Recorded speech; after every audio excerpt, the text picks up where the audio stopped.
Iraq में सुन्नी विद्रोहियों के आतंक से अब हिंदुस्तान के सैकड़ों परिवार भी खौफजदा होने लगे हैं।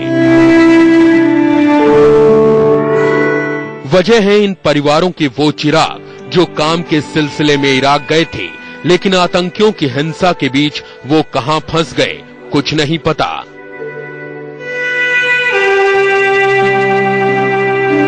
बेटे जतिंदर की फोटो देख रही ये है अमृतसर के मजीठा गांव की रंजीत कौर।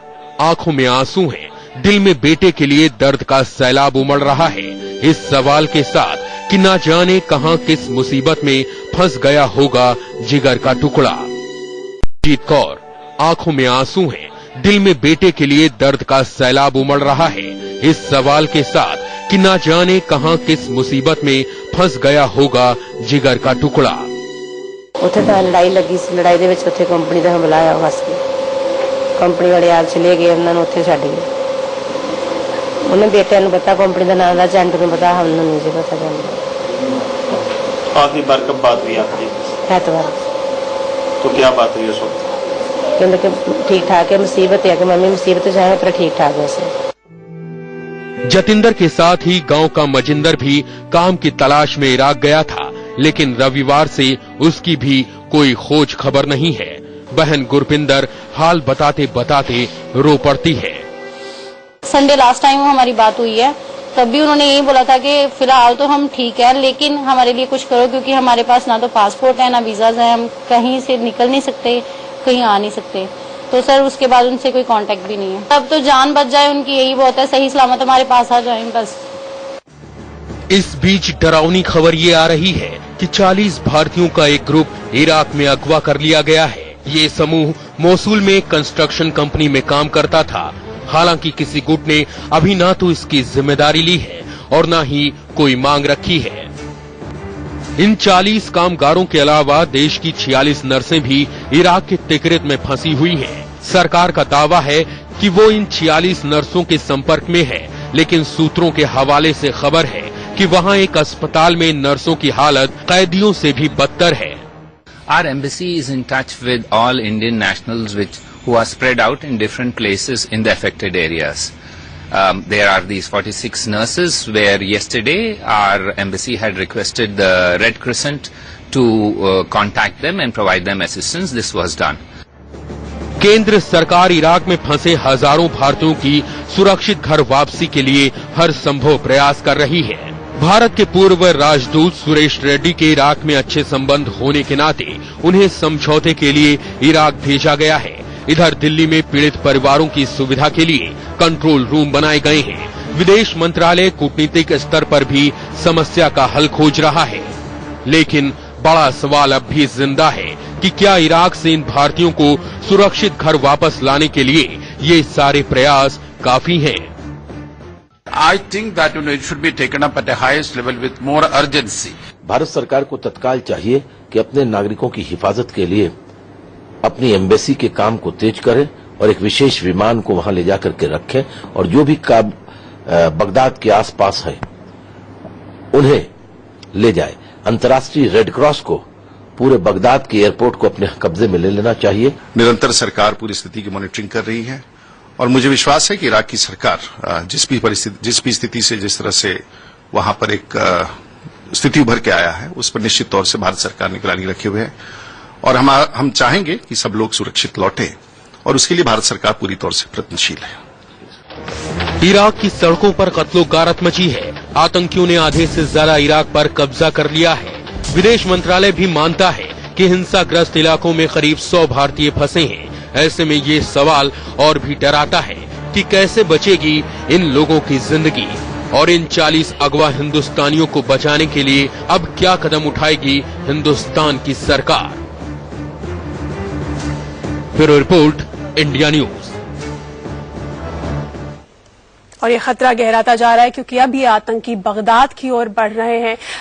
इस बीच पंजाब के मजीठा इलाके से बहुत सारे ऐसे परिवार हैं जिनके अपने इराक में अलग अलग संवेदनशील जो जगह हैं वहां पर फंसे हुए इन परिवारों का दर्द देखिए। फ्राइडे से जब से ये क्राइसिस इराक क्राइसिस स्टार्ट हुए हैं तब से वो हमें कॉल कर रहे थे कि यहाँ पे क्राइसिस हो गए हैं, फाइटिंग चल रही है और कैप्चरिंग हो रही है। तो सर उसके बाद संडे से हमें थोड़ी थोड़ी बात, मतलब बिल्कुल थोड़ी सी बात होती है 1-2 सेकंड की कि हम अभी ठीक हैं लेकिन आप हमारे लिए कुछ करो, लेकिन हमें कुछ समझ नहीं आ रही थी हम क्या करें, कहाँ जाएं। और संडे लास्ट टाइम हमारी बात हुई है, तब भी उन्होंने यही बोला था कि फिलहाल तो हम ठीक है लेकिन हमारे लिए कुछ करो, क्योंकि हमारे पास ना तो पासपोर्ट है ना वीजाज है, हम कहीं से निकल नहीं सकते, कहीं आ नहीं सकते। तो सर उसके बाद उनसे कोई कांटेक्ट भी नहीं है। अब तो जान बच जाए उनकी, यही बहुत है, सही सलामत हमारे पास आ जाए बस। मेरा बेटा है जितेंद्र से 11 महीने से गया उधर, तो 9-10 महीने तक काम अच्छा किया है, लेकिन अभी 10-15 दिन से कोई गड़बड़ चल रही है उधर। इसके लिए एतवार तक तो उनसे बात हो रही थी थोड़ी थोड़ी, अभी एतवार से बात नहीं हो रही, कोई पता नहीं उनके इधर क्या हालत है, कैसे नहीं है, कैसा नहीं। अभी तो यही चाहते हैं कि हमको कुछ नहीं चाहिए, वापस हमारे लड़के आ जाए, अच्छी बात। अब तो 11 महीने हो गए तो मुसीबत तो फड़े है, ਹੁਣ ਮਸਲਾ ਹੱਲ ਹੀ ਸਰਕਾਰ ਹੀ ਕਰੂਗੀ ਇਹਨਾਂ ਦੀ। ਸਾਨੂੰ ਬੱਚੇ ਸਹੀ ਸਲਾਮਤ ਚਾਹੀਦੇ, ਕੁਛ ਨਹੀਂ ਚਾਹੀਦਾ। क्या हुआ था, किस तरह फंस गए वहाँ पे वो? ਉੱਥੇ ਤਾਂ ਲੜਾਈ ਲੱਗੀ ਸੀ, ਲੜਾਈ ਦੇ ਵਿੱਚ ਉੱਥੇ ਕੰਪਨੀ ਦਾ ਹਮਲਾ ਆਇਆ, ਫਸ ਗਏ। ਕੰਪਨੀ ਵਾਲੇ ਆ ਚਲੇ ਗਏ, ਉਹਨਾਂ ਨੂੰ ਉੱਥੇ ਛੱਡ ਗਏ। ਉਹਨੇ ਬੇਟਿਆਂ ਨੂੰ ਪਤਾ, ਕੰਪਨੀ ਦਾ ਨਾਮ ਦਾ ਏਜੰਟ ਨੂੰ ਪਤਾ, ਸਾਨੂੰ ਨਹੀਂ ਜੀ ਪਤਾ ਜਾਂਦਾ। आखिरी बार कब बात हुई आपकी? ਐਤਵਾਰ तो क्या बात हुई उस वक्त? ਕਹਿੰਦੇ ਕਿ ठीक ठाक है, मुसीबत है कि मम्मी मुसीबत चाहे पर ठीक ठाक है। और इराक में चल रहे संकट को लेकर किस तरह से सियासी सरगर्मी हमारे देश में बढ़ी हुई है, ये देखते हैं। निरंतर सरकार पूरी स्थिति की मॉनिटरिंग कर रही है और मुझे विश्वास है कि इराक की सरकार जिस भी स्थिति से जिस तरह से वहां पर एक स्थिति उभर के आया है, उस पर निश्चित तौर से भारत सरकार निगरानी रखे हुए है और हम चाहेंगे कि सब लोग सुरक्षित लौटे और उसके लिए भारत सरकार पूरी तौर से प्रयत्नशील है। इराक और भारत के बीच में बहुत अच्छे संबंध हैं और व्यापारिक संबंध भी अच्छे हैं, सरकारें चाहे किसी की हैं। भारत सरकार को तत्काल चाहिए कि अपने नागरिकों की हिफाजत के लिए अपनी एम्बेसी के काम को तेज करें और एक विशेष विमान को वहां ले जाकर के रखें और जो भी बगदाद के आसपास है उन्हें ले जाए। इराक में तो हालात बहुत दिन से खराब हैं और इसलिए इसको तो केंद्र सरकार को पहले से प्रिकॉशन लेना चाहिए था। तो इस परिस्थिति से निपटने के लिए भारत सरकार को हर वो संभव कदम उठाना चाहिए जिससे जो भी वहाँ भारतीय हैं उनको बचाकर वापस लाया जा सके। इस भारी संकट पर बात करने के लिए हमारे साथ खास मेहमान जुड़ चुके हैं। हमारे साथ पूर्व राजनयिक विवेक काजू जुड़े हुए हैं, साथ ही हमारे साथ डिफेंस एक्सपर्ट रिटायर्ड कर्नल दानवीर सिंह भी जुड़ चुके हैं। सबसे पहला सवाल मेरा विवेक काजू जी से है। विवेक काजू जी, ये जो हालात इराक में बने हैं, कुछ दिनों से डेवलप हो रहे थे, 100 से ज्यादा भारतीय जो है वो संवेदनशील इलाकों में फंसे हुए हैं। 40 जो है, अभी विदेश मंत्रालय ने बताया कि वो एक कंस्ट्रक्शन कंपनी के लिए काम करते थे और ये 40 जो है अब किडनैप्ड हैं, अगवा हैं, इस बात की पुष्टि हो चुकी है, लेकिन किसी ने फिरौती की मांग नहीं की है। तो ये भारतीयों को टारगेट जानबूझ के किया गया है इन आतंकियों, सुन्नी आतंकियों की तरफ से, या जो आपस में लड़ाई इनकी चल रही थी उसमें ये बीच में फंस गए बेचारे?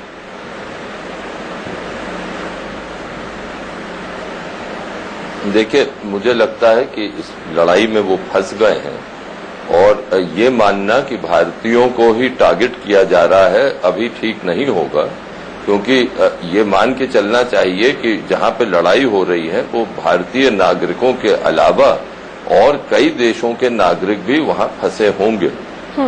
खाली भारतीय के नागरिक तो वहां नहीं गए हैं, वर्कर जो गए हैं वो कई देशों से गए हैं और मुझे पूरा विश्वास है कि भारत सरकार और विदेश मंत्रालय पूरा प्रयत्न करेगी उनको लाने के लिए।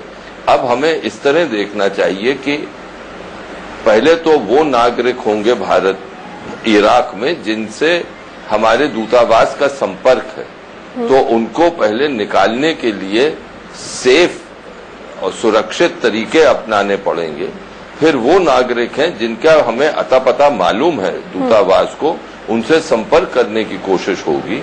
सबसे मुश्किल होगा वो उन नागरिकों से संपर्क करना या जिन्होंने उनको अगवा किया है उनसे संपर्क करना जो ये 40 को ले गए।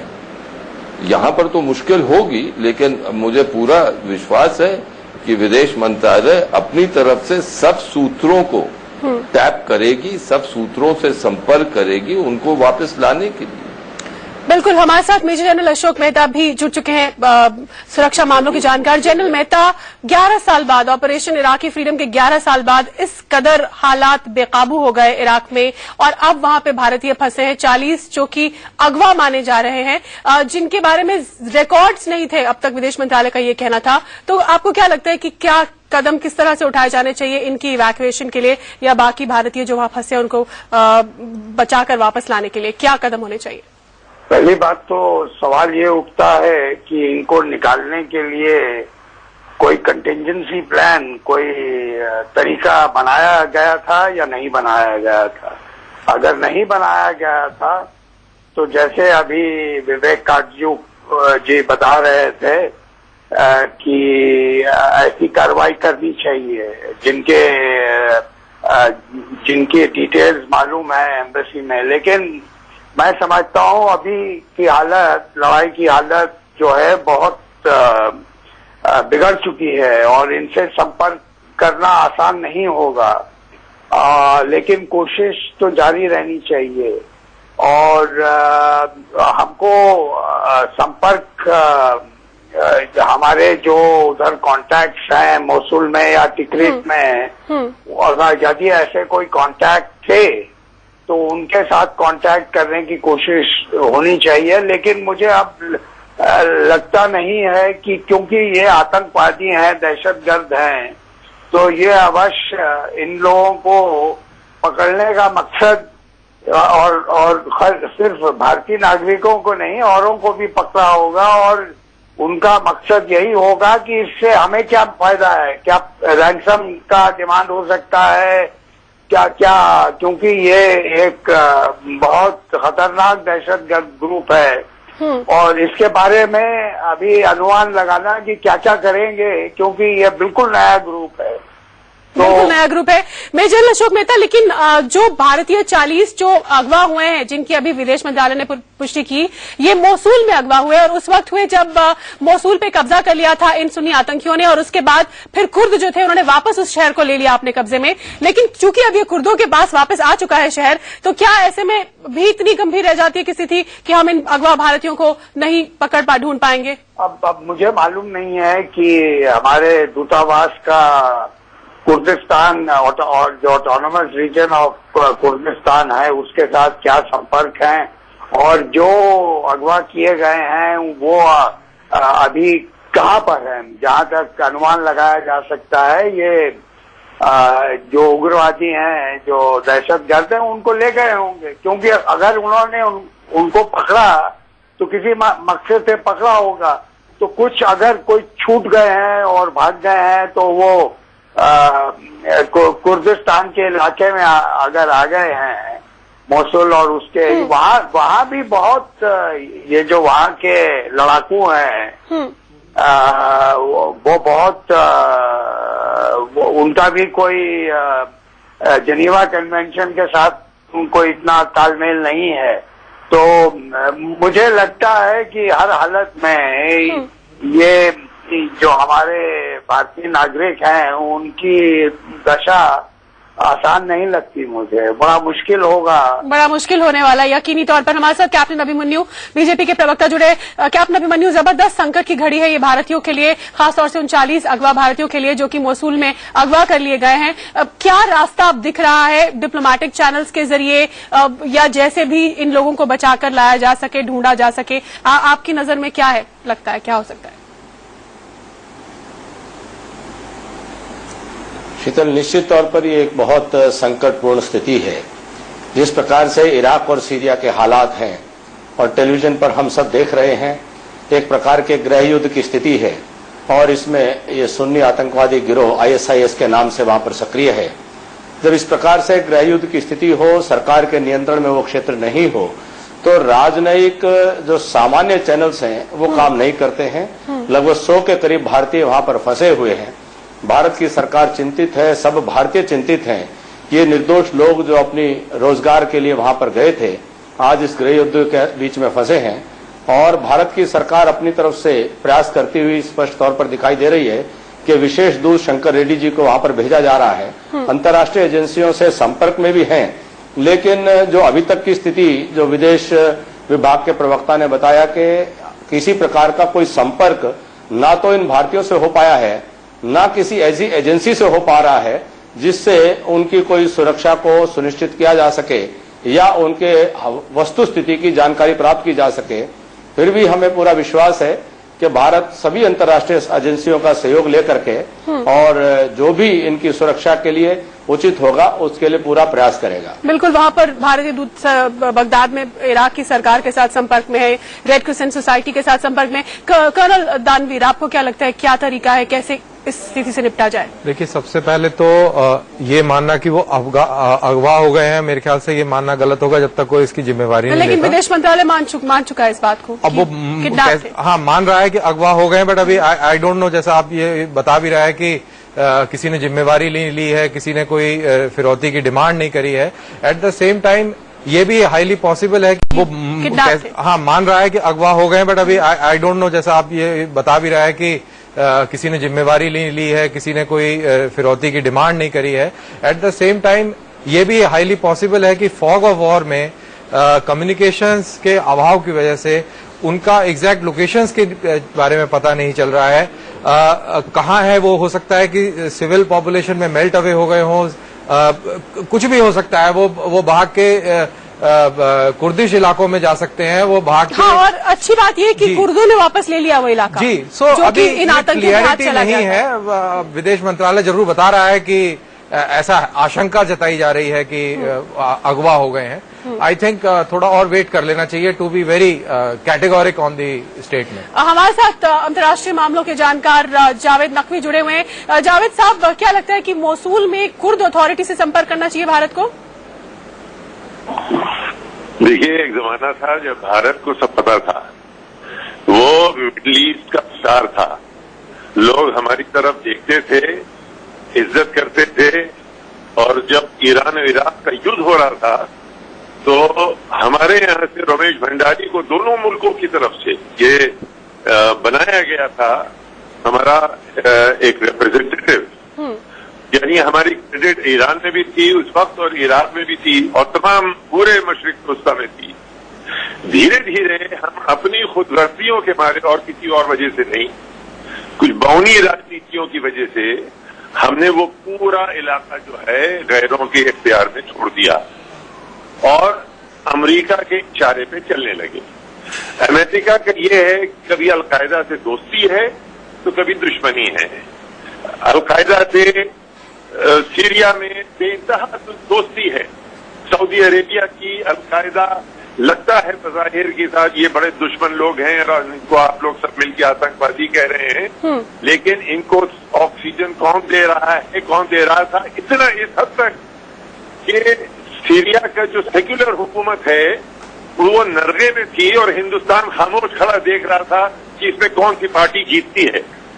एक वक्त था जब हम खड़े होके कह सकते थे नहीं, हम सेक्युलर और अपने मफाद के जो हमारे। अच्छा जावेद साहब, बिल्कुल पूरा अंतर्राष्ट्रीय परिप्रेक्ष्य सबके सामने है। पिछले 11 साल में क्या हुआ है, ऑपरेशन इराकी फ्रीडम का क्या हासिल हुआ, आज क्या हालात वहां पर है। बस मेरा सीधा सवाल आपसे ये है कि अब भारत सरकार क्या करे। स्थिति तो हाथ से बाहर चली गई। जो 100 के आसपास हमारे संवेदनशील इलाकों में फंसे, तिकरीत में हो या मोसूल में, जो कि अब इन आतंकियों के हाथ में नहीं है ये इलाके, तो ऐसे में भारत सरकार के पास क्या ऑप्शन है, क्या कर सकती है वो कि अपने नागरिक सुरक्षित वापस लौटाए? सबसे ज्यादा इस वक्त कौन सी मजबूत सरकार है जो इन आतंकवादियों से मोर्चा ले सकती है उस पूरे इलाके में?